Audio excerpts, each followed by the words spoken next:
Hey class, last video together on our abstinence project. What a journey, huh? Excuse the hair. Writing that relapse prevention paper, and I'm one of those that just does this the whole time I'm writing, so I was like, oh well.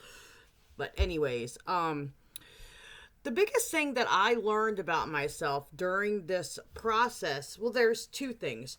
First of all, um, the growth that happened. I really did not want to do it. The other times I had quit doing substances, I was motivated. I wanted to quit. I didn't think I'd come out of this, but I'm actually motivated now. So it really shows how you can take somebody who isn't motivated and they can motivate themselves, is what I'm getting at.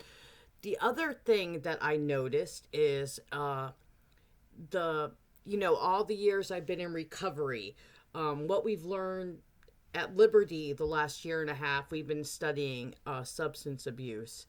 You would think that I would know the basic pitfalls, but yet on this journey, I have fallen to most of them. The justifying, the rationalizing. I didn't sit there in my brain initially and be like, stop justifying, stop rationalizing. I was doing it. Bad excuses to smoke. It's addictive. I mean, I just fell to all those basic pitfalls. My wellness and my post-treatment behaviors, it's all about being healthy. I had bronchitis. I recovered from that much quicker since I had quit smoking. The other the post-treatment wellness plans is mental health. And I didn't think about that with smoking. I just thought that I'd have better coping skills for stress and anxiety and being more focused. What I've come to find out is I'm not as stressed and anxious, and I'm having an okay time getting focused without the cigarette. So then I come to think, was I really stressed? Was I really anxious? Could I really not focus, or was my brain playing some kind of trick on me because a cigarette comes after that? I haven't really gotten to that piece yet, but not only is my physical health better, but my mental health is. So those are really two great things. The outside things that have gotten me the most during this project are gas stations, convenience stores. They have always been an environmental trigger for me.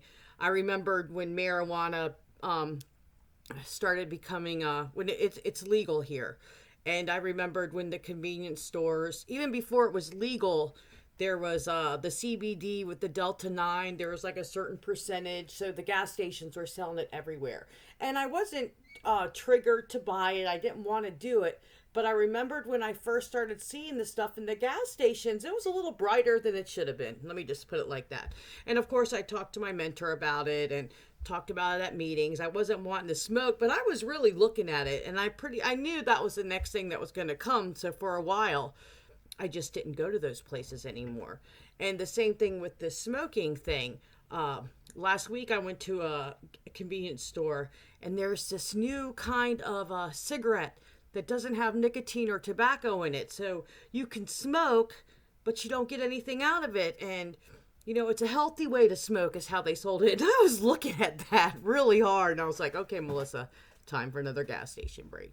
So, I drink coffee at home, or I go to Dunkin's, and I get sodas from the grocery store. I just, pay at the pump. I just don't go into the convenience stores anymore.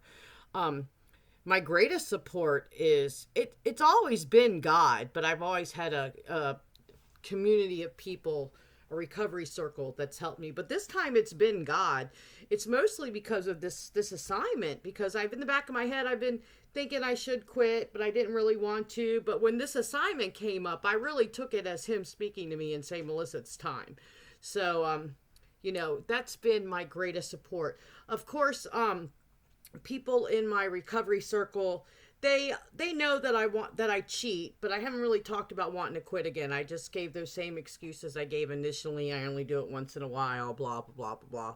But I'm being more vocal about that, talking about it again. I've got a lot of people cheering for me, so that's good. my overall progress, I think it's an 8, and it's just because I still am craving sometimes. I have to kind of talk myself out of it. But I remembered with drugs and alcohol, it took a while for that to go away too. I don't really remember how long it took. I know it will happen. But one time my brain even said, you should just try it and see if it tastes like crap now. That's how bad this is. So, I'm about an 8. I'm gonna keep at it, and I'm just so grateful for this assignment.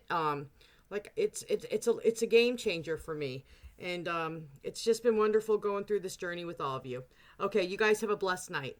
Bye bye.